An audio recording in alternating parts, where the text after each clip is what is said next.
The magical passes for the recapitulation. The recapitulation affects something that Don Juan called the energy body. He formally explained the energy body as a conglomerate of energy fields that are the mirror image of the energy fields that make up the human body when it is seen directly as energy. He said that in the case of sorcerers, the physical body and the energy body are one single unit.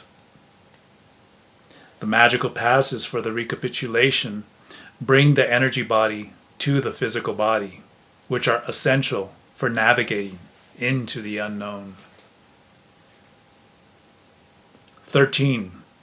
Forging the trunk of the energy body.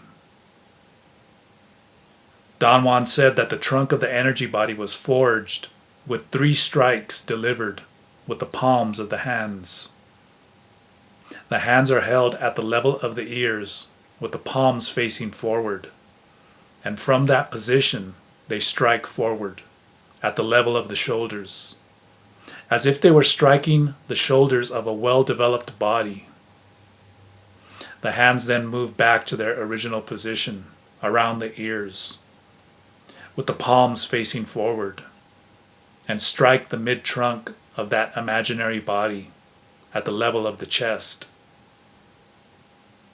The second strike is not as wide as the first one, and the third strike is much narrower, because it strikes the waistline of a triangular-shaped trunk. 14. Slapping the energy body. The left and right hands each come down from above the head. The palm of each hand bears down, creating a current of energy that defines each arm, forearm, and hand of the energy body. The left hand hits across the body to strike the left hand of the energy body, and then the right hand does the same. It hits across the body to strike the right hand of the energy body. This magical pass defines the arms and forearms, especially the hands, of the energy body. 15. Spreading the energy body laterally. The wrists are crossed in the shape of a letter X in front of the body, almost touching it. The wrists are held bent backwards at a 90-degree angle to the forearm, at the level of the solar plexus. The left wrist is on top of the right one.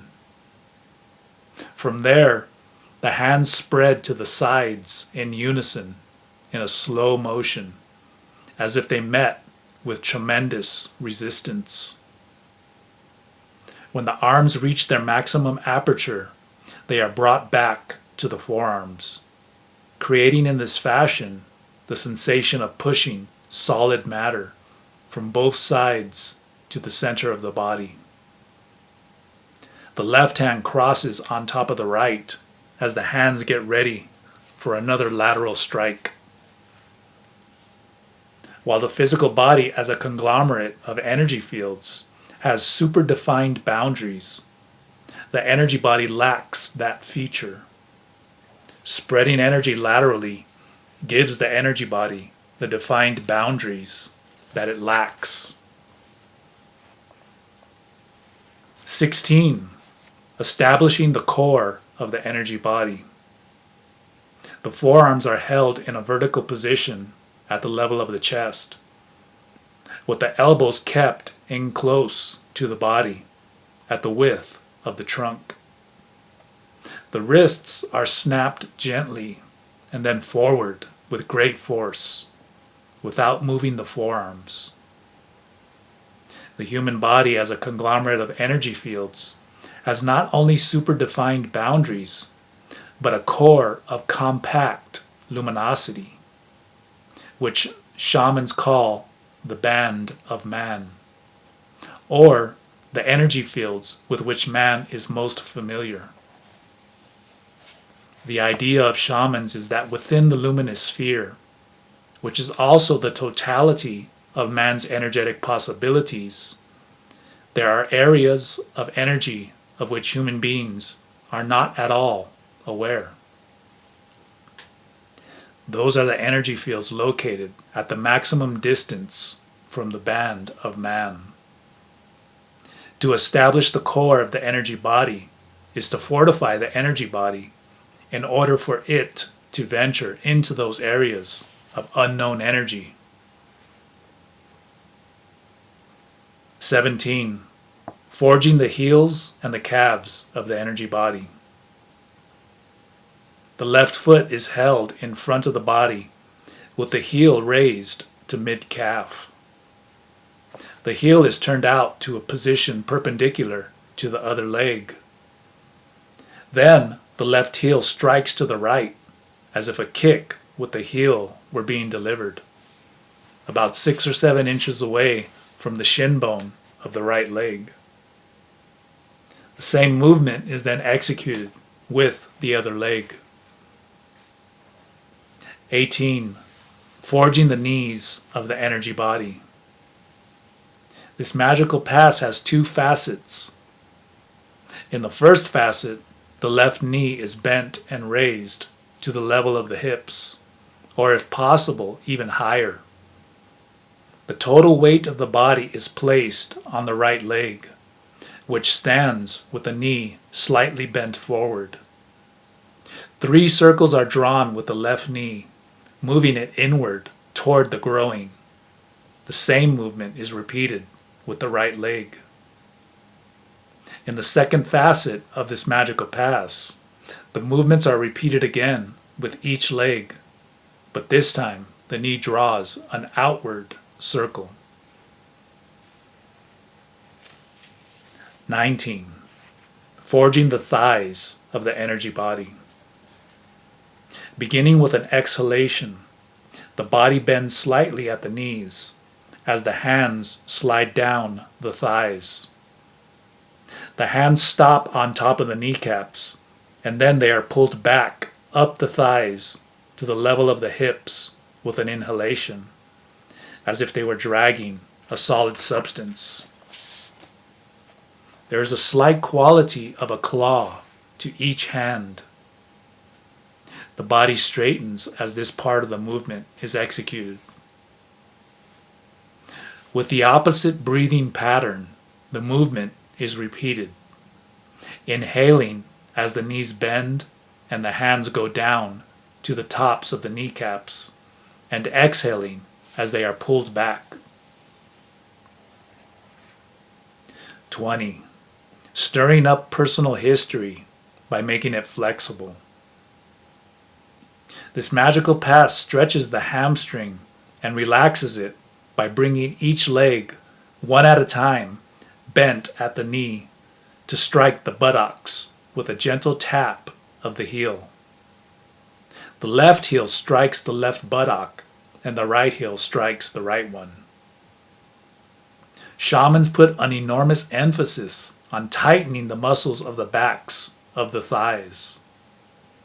They believe that the tighter those muscles, the greater the facility of the practitioner to identify and get rid of behavioral patterns that are useless. 21. Stirring up personal history with the heel to the ground by tapping it repeatedly. The right leg is set at a 90-degree angle with the left. The left foot is placed as far as possible in front of the body, as the body almost sits on the right leg. The tension and contraction of the back muscles of the right leg are maximum, as is the stretching of the back muscles of the left leg. The left leg taps the ground repeatedly with the heel. The same movements are then executed with the other leg. 22. Stirring up personal history with the heel to the ground by sustaining that position. The same movements are executed in this magical pass as in the previous one. Again with each leg, but instead of tapping with the heel, the body is kept at an even tension by holding the stretch of the leg. The following 4 magical passes, since they entail deep inhalations and exhalations, have to be done sparingly. 23. The recapitulation wings. A deep inhalation is taken as both forearms are raised to the level of the shoulders, with the hands at the level of the ears, palms facing forward. The forearms are held vertically and equidistant from each other. An exhalation follows as the forearms are pulled back as far as possible without slanting them in any direction. Another deep inhalation is taken. With the duration of one long exhalation, both arms each draw a wing-like semicircle, beginning with the left arm moving forward as far as it can be extended, and then laterally drawing a semicircle to the back as far as possible. The arm makes a curve at the end of this extension and returns to the front to its initial resting position by the side of the body. Then the right arm follows the same pattern within the same exhalation. Once these movements are completed, a deep abdominal breath is taken. 24. The window of recapitulation. The first part of this magical pass is exactly like the preceding one. A deep breath is taken with the hands raised to the ear level, with the palms facing forward. The forearms maintain a perfect verticality. This is followed by a long exhalation as the arms are pulled backwards. A deep inhalation is taken as the elbows are extended laterally at the level of the shoulders. The hands are bent at a 90-degree angle in relation to the forearms, the fingers pointing upward. The hands are slowly pushed toward the center of the body until the forearms cross. The left arm is held closer to the body, and the right arm is placed in front of the left. The hands create in this fashion what Don Juan called the window of recapitulation, an opening in front of the eyes that look like a small window through which Don Juan affirmed a practitioner could peer into infinity. A deep exhalation follows as the body straightens. The elbows are extended laterally and the hands are straightened out and kept at the same level as the elbows. 25. The 5 deep breaths. The beginning of this magical pass is exactly like the previous 2. At the second inhalation, the arms go down and cross at the level of the knees, as the practitioner adopts a semi-squatting position. The hands are placed behind the knees. The right hand grabs the tendons in back of the left knee and the left hand, with the left forearm on top of the right, grabs the tendons in back of the right knee. The index and middle fingers grab the outer tendons there, and the thumb is wrapped around the inner part of the knee. The exhalation ends then, and a deep inhalation is taken, accompanied by pressing the tendon. 5 breaths are taken in this fashion. This magical pass causes the back to be straight and the head to be in alignment with the spine, and is used to take deep breaths that fill the top as well as the lower part of the lungs by pushing the diaphragm downward. 26. Drawing energy from the feet.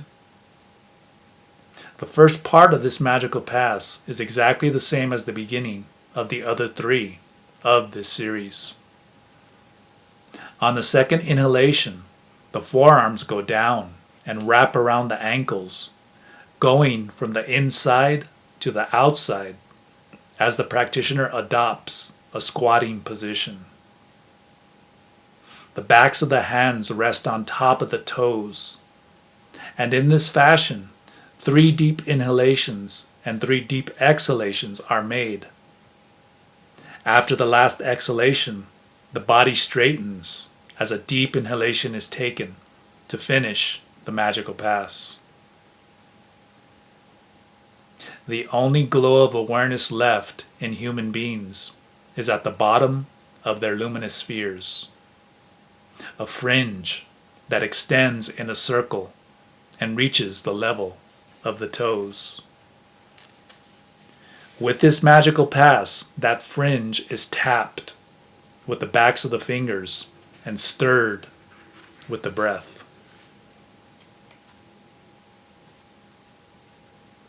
The third group, dreaming.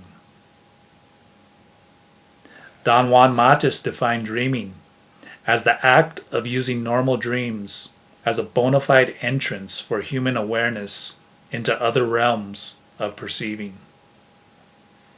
This definition implied for him that ordinary dreams could be used as a hatch that led perception into other regions of energy different from the energy of the world of everyday life, and yet utterly similar to it at a basic core.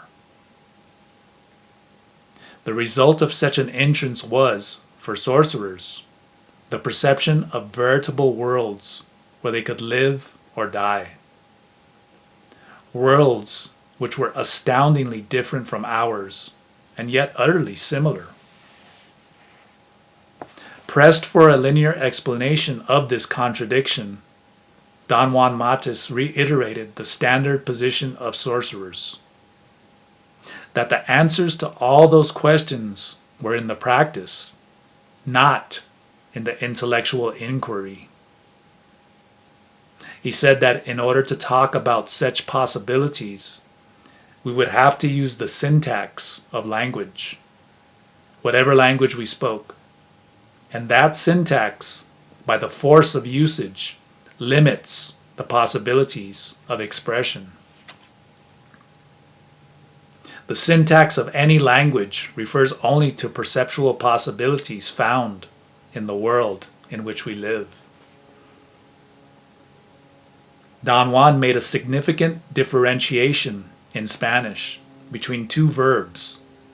One was to dream, soñar, and the other was ensoñar, which is to dream the way sorcerers dream. In English, there is no clear distinction between those 2 states. The normal dreaming, sueño, and the more complex state that sorcerers call ensueño.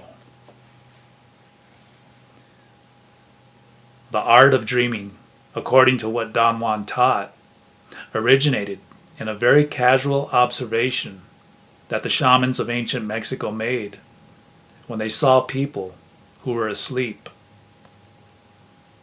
They noticed that during sleep, the assemblage point was displaced in a very natural, easy way from its habitual position, and that it moved anywhere along the periphery of the luminous sphere, or to any place in the interior of it.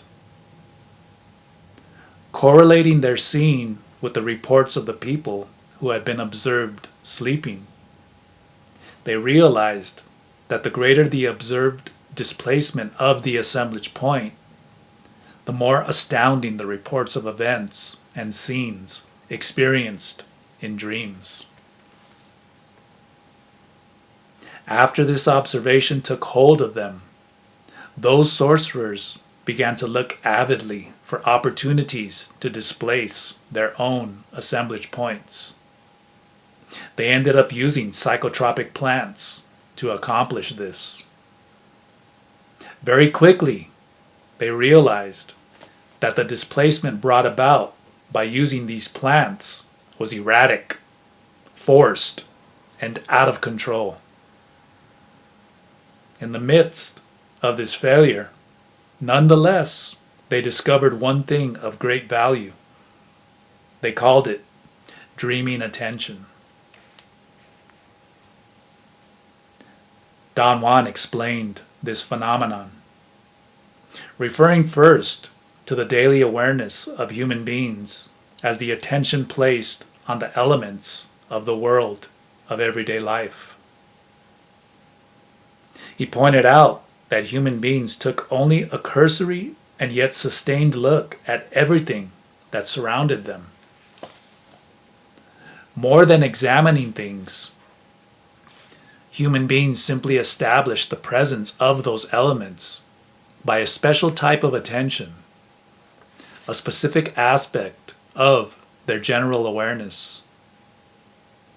His contention was that the same type of cursory and yet sustained look, so to speak, could be applied to the elements of an ordinary dream.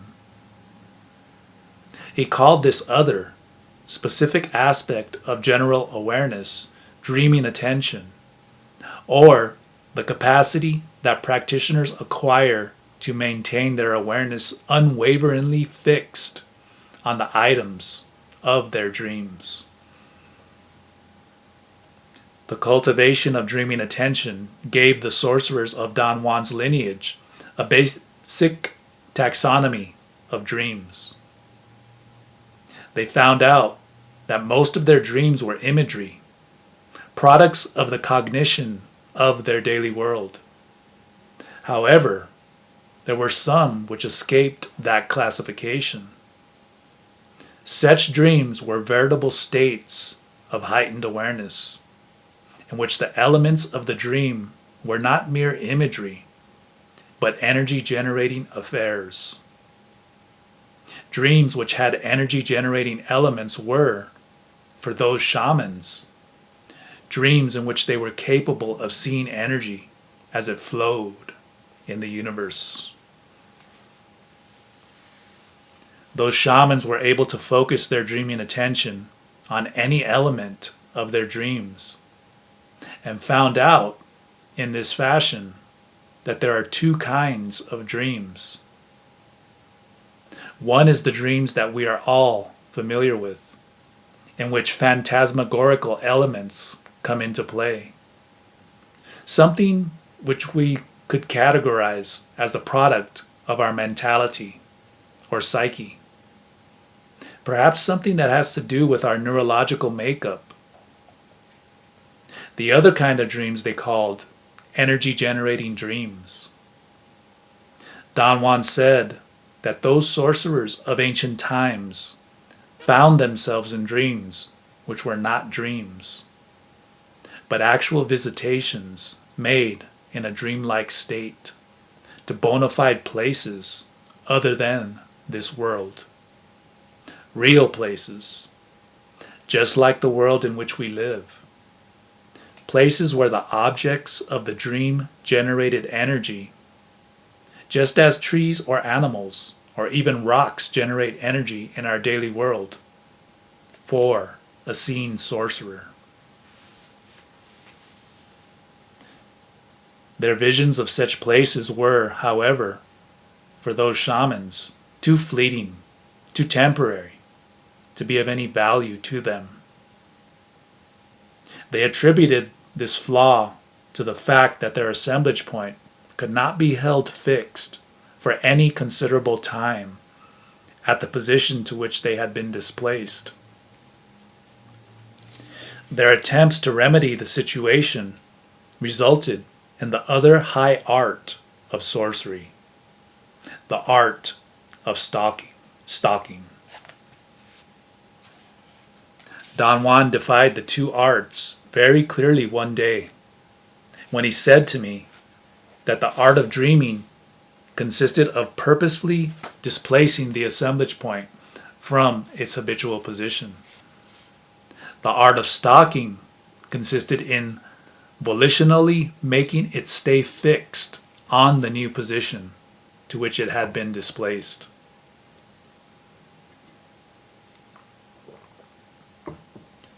The fixation allowed the shamans of ancient Mexico the opportunity to witness other worlds in their full extent. Don Juan said that some of those sorcerers never returned from their journeys. In other words, they opted for staying there, wherever there might have been. When the old sorcerers finished mapping human beings as luminous spheres, Don Juan said to me once, they had discovered no less than 600 spots in the total luminous sphere that were the sites of bona fide worlds.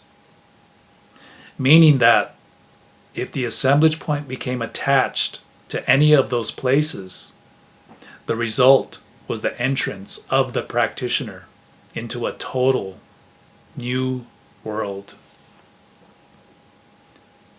But where are those 600 other worlds, Don Juan? I asked. The only answer to that question is incomprehensible, he said, laughing. It's the essence of sorcery, and yet it means nothing to the average mind. Those 600 worlds are in the position of the assemblage point. Incalculable amounts of energy are required to make sense out of this answer. We have the energy. What we lack is the facility or disposition to use it.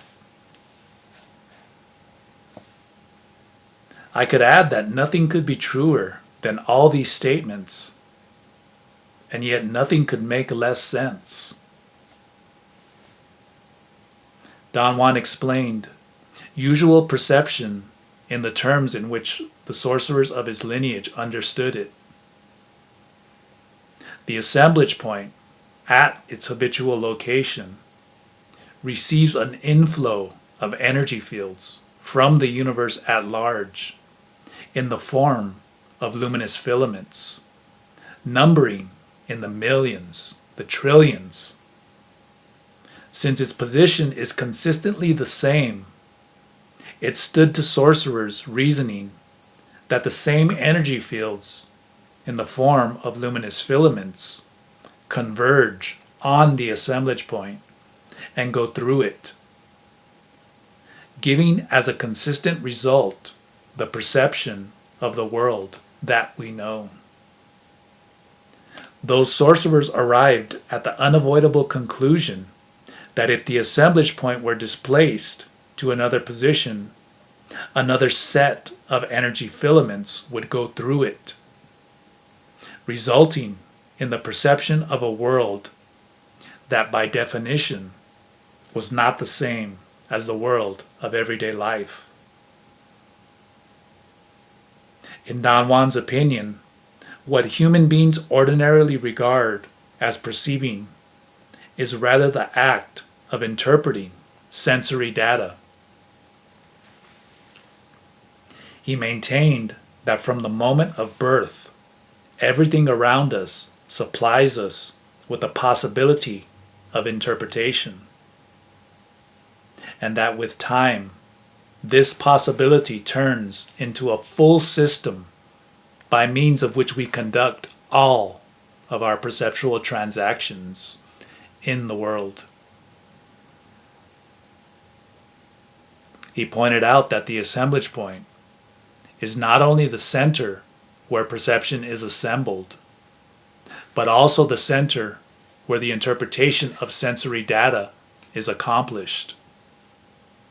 So that if it were to change locations, it would interpret the new influx of energy fields in very much the same terms in which it interprets the world of everyday life. The result of this new interpretation is the perception of a world which is strangely similar to ours and yet intrinsically different. Don Juan said that energetically, those other worlds are as different from ours as they could possibly be. It is only the interpretation of the assemblage point which accounts for the seeming similarities.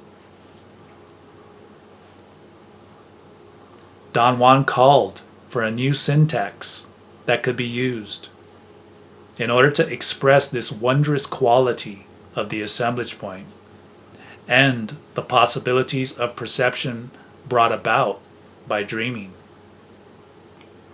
He conceded, however, that perhaps the present syntax of our language could be forced to cover it if this experience became available to any one of us and not merely to shaman initiates. Something related to dreaming that was of tremendous interest to me, but which bewildered me to no end, was Don Juan's statement that there was really no procedure to speak of that there was really no procedure to speak of that would teach anyone how to dream. He said that more than anything else, dreaming was an arduous effort on the part of the practitioners to put themselves in contact with the indescribable, all-pervading force that the sorcerers of ancient Mexico called intent. Once this link was established, dreaming also mysteriously became established. Don Juan asserted that this linkage could be accomplished following any pattern that implied discipline. When I asked him to give me a succinct explanation of the procedures involved, he laughed at me. To venture into the world of sorcerers, he said, is not like learning to drive a car. To drive a car, you need manuals and instructions. To dream, you need to intend it. But how can I intend it? I insisted. The only way you could intend it is by intending it, he declared. One of the most difficult things for a man of our day to accept is a lack of procedures. Modern man is in the throes of manuals, praxis, methods, steps leading to. He is ceaselessly deeply involved in the know-how. But in the world of sorcerers, procedures and rituals are mere designs to attract and focus attention. They are devices used to force a focusing of interest and determination. They have no other value. What Don Juan considered to be of supreme importance in order to dream is the rigorous execution of the magical passes. The only device that the sorcerers of his lineage used to aid the displacement of the assemblage point. The execution of the magical passes gave those sorcerers the stability and the energy necessary to call forth their dreaming attention, without which there was no possibility of dreaming for them. Without the emergence of dreaming attention, practitioners could aspire, at best, to have lucid dreams about phantasmagorical worlds. They could perhaps have views of worlds that generate energy, but these would make no sense to them whatsoever in the absence of an all-inclusive rationale that would properly categorize them. Once the shamans of Don Juan's lineage had developed their dreaming attention, They realized they had tapped on the doors of infinity. They had succeeded in enlarging the parameters of their normal perception. They discovered that their normal state of awareness was infinitely more varied than it had been before the advent of their dreaming attention. From that point on, those sorcerers could truthfully venture into the unknown. The aphorism Don Juan said to me once, that the sky is the limit, was most applicable to the sorcerers of ancient times. They certainly outdid themselves. Was it really true for them that the sky was the limit, Don Juan? I asked. The question could be answered only by each of us individually, he said, smiling expansively. They gave us the tools. It is up to us individually to use them or refuse them. In essence, we are alone in front of infinity. And the issue of whether or not we are capable of reaching our limits has to be answered personally. The magical passes for dreaming. 27. Getting the assemblage point loose. The left arm, with the palm of the hand turned upward, reaches over the area behind the shoulder blades as the trunk leans a bit forward. Then the arm is brought in an underhanded motion from the left side of the body to the front, moving in an upward thrust in front of the face, with the palm of the left hand turned to face the left. The fingers are held together. This magical pass is executed by each arm in succession. The knees are kept bent for greater stability and thrusting force. 28. Forcing the assemblage point to drop down. The back is kept as straight as possible. The knees are locked. The left arm, fully stretched, is placed at the back, a few inches away from the body. The hand is bent at a 90-degree angle in relation to the forearm. The palm faces downward, and the fully stretched fingers point backward. The fully stretched right arm is placed in front in the same position, with the wrist bent at a 90-degree angle, the palm facing downward, the fingers pointing forward. The head turns in the direction of the arm that is kept at the back, and a total stretch of the tendons of the legs and arms take place at that instant. This tension of the tendons is held for a moment. The same movement is repeated with the right arm in back and the left in front. 29. Enticing the assemblage point to drop by drawing energy from the adrenals and transferring it to the front.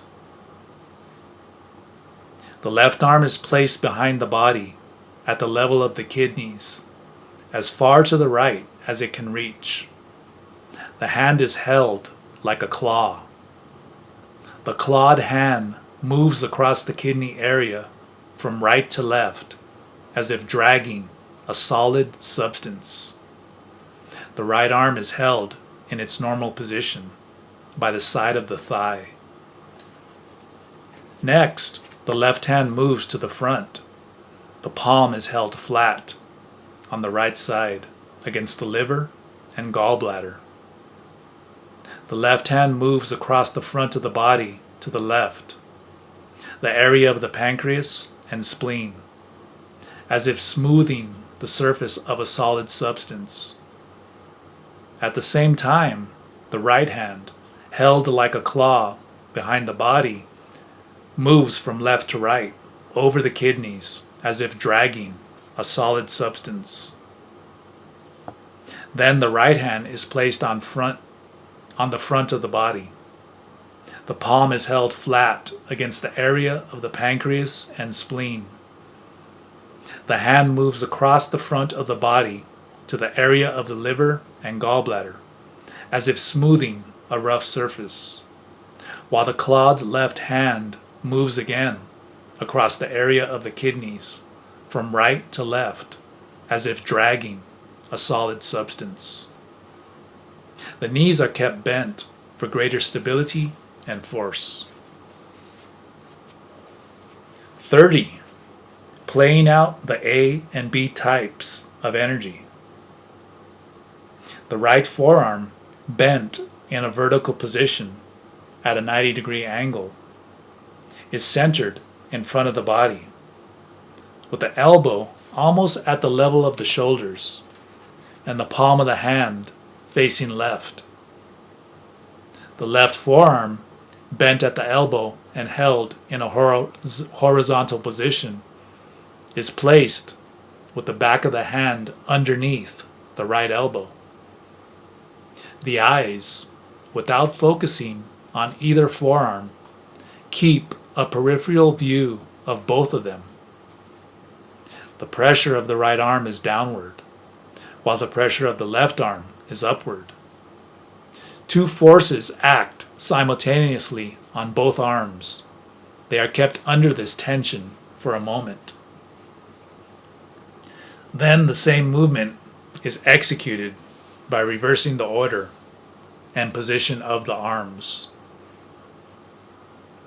The shamans of ancient Mexico believed that everything in the universe is composed of dual forces, and that human beings are subjected to that duality in every aspect of their lives. At the level of energy, they considered that two forces are at play. Don Juan called them the A and B forces. The A force is employed ordinarily in our daily affairs and is represented by a straight vertical line. The B force is ordinarily an obscure one, which rarely enters into action, and it is kept lying down. It is represented by a horizontal line drawn to the left of the vertical one at its base, making in this fashion a reversed capital letter L. Shamans, men and women, were the only ones who, in Don Juan's view, had been capable of turning the force B, which is ordinarily lying down horizontally, out of use, into an active vertical line.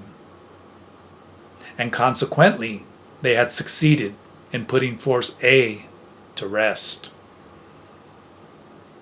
This process was represented by drawing a horizontal line at the base of the vertical one to its right, and making as a result a capital letter L.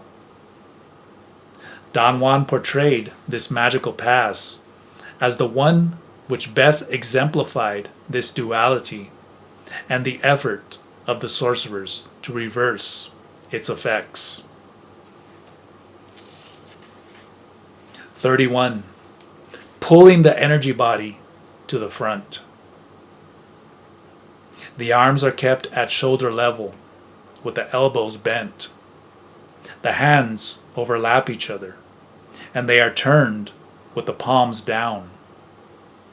A circle is made with the hands rotating around each other.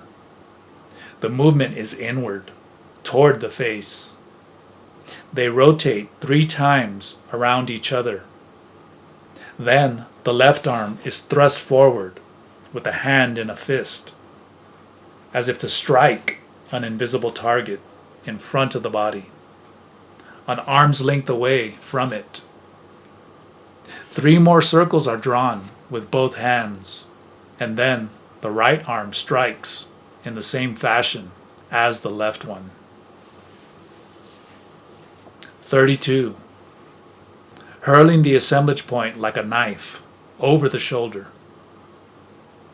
The left hand reaches over the head to the area behind the shoulder blades and grabs as if holding a solid object. Then it moves over the head to the front of the body with the motion of hurling something forward. The knees are kept bent for hurling stability. The same movement is repeated with the right arm. This magical pass is an actual attempt to hurl the assemblage point in order to displace it from its habitual position. The practitioner holds the assemblage point as if it were a knife. Something in the intent of hurling the assemblage point causes a profound effect toward the actual displacement of it. 33. Hurling the assemblage point like a knife from the back by the waist. The knees are kept bent as the body leans forward. Then the left arm reaches to the back from the side to the area behind the shoulder blades, grabs onto something as if it were solid, and hurls it forward from the waist with a flick of the wrist as if hurling a flat disc or a knife. The same movements are repeated with the right hand. 34. Hurling the assemblage point like a disc from the shoulder. A deep rotation of the waist is made to the left, which propels the right arm to swing to the left side of the left leg. Then the motion of the waist, moving in the opposite direction, propels the left arm to swing to the right side of the right leg. Another motion of the waist propels the right arm to swing again to the left side of the left leg. At this point, the left hand reaches back instantly with a circular motion to grab onto something as if it were solid from the area behind the shoulder blades. The left hand takes it in a swinging circular motion to the front of the body and up to the level of the right shoulder. The palm of the clenched hand faces upward. From this position, the left hand, with a flick of the wrist, makes a hurling motion as if to hurl forward something solid like a disc. The legs are kept bent slightly at the knees, and a great pressure is exerted at the back of the thighs. The right arm, with the elbow slightly bent, is extended behind the body to give stability to the act of hurling a disc. This position is held for a moment, while the left arm maintains the position of having just hurled an object. The same movements are repeated with the other arm. 35. Hurling the assemblage point like a ball above the head. The left hand moves back quickly to the area behind the shoulder blades and grabs something as if it were solid. The arm rotates twice in a big circle above the head as if to gain impulse and makes the motion of hurling a ball forward. The knees are kept bent. These movements are repeated with the right hand.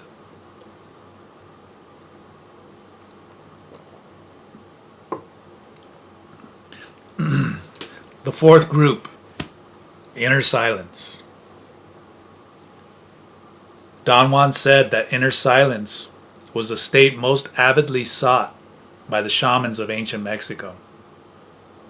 He defined it as a natural state of human perception in which thoughts are blocked off and all of man's faculties operate from a level of awareness which doesn't require the utilization of our daily cognitive system. Inner silence has always been associated with darkness. For the shamans of Don Juan's lineage, perhaps because human perception, deprived of its habitual companion, the internal dialogue, falls into something that resembles a dark pit. He said that the body functions as usual, but awareness becomes sharper. Decisions are instantaneous and seem to stem from a special sort of knowledge which is deprived of thought verbalizations.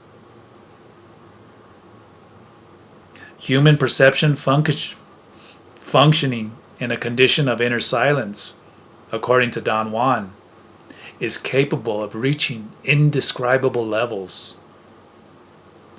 Some of those levels of perception are worlds in themselves, and not at all like the worlds reached through dreaming.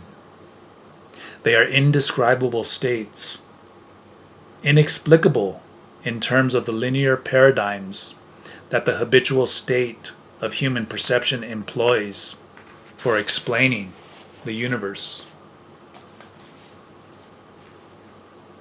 Inner silence, in Don Juan's understanding, is the matrix for a gigantic step of evolution: silent knowledge, or the level of human awareness where knowing is automatic and instantaneous.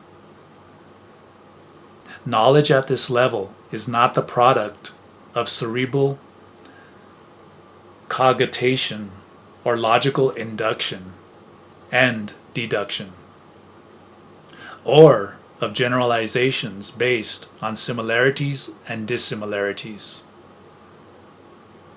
There is nothing a priori at the level of silent knowledge, nothing that could constitute a body of knowledge, for everything is immanently now. Complex pieces of information could be grasped without any cognitive preliminaries. Don Juan believed that silent knowledge was insinuated to early man, but that early man was not really the possessor of silent knowledge. Such an insinuation was infinitely stronger than what modern man experiences, where the bulk of knowledge is the product of rote learning. It is a sorcerer's axiom that although we have lost that insinuation, the avenue that leads to silent knowledge will always be open to man by means of inner silence. Don Juan Matus taught the hard line of his lineage that inner silence must be gained by a consistent pressure of discipline. It has to be accrued or stored, bit by bit, second by second. In other words, one has to force oneself to be silent, even if it is only for a few seconds. According to Don Juan, it was common knowledge among sorcerers that if one persists in this, persistence overcomes habit, and thus it is possible to arrive at a threshold of accrued seconds or minutes, which differs from person to person. If the threshold of inner silence is 10 minutes for a given individual, for instance, then once this threshold is reached, inner silence happens by itself, of its own accord, so to speak. I was warned beforehand that there was no possible way of knowing what my individual threshold might be, and that the only way of finding this out was through direct experience. This is exactly what happened to me. Following Don Juan's suggestion, I had persisted in forcing myself to remain silent, and one day, while walking at UCLA, I reached my mysterious threshold. I knew I had reached it because in one instant I experienced something Don Juan had described at length to me. He had called it stopping the world. In the blink of an eye, the world ceased to be what it was. And for the first time in my life, I became conscious that I was seeing energy as it flowed in the universe. I had to sit down on some brick steps. I knew that I was sitting on some brick steps, but I knew it only intellectually, through memory. Experientially, I was resting on energy. I myself was energy, and so was everything around me. I had canceled out my interpretation system. After seeing energy directly, I realized something which became the horror of my day. Something that no one could explain to me satisfactorily, except Don Juan.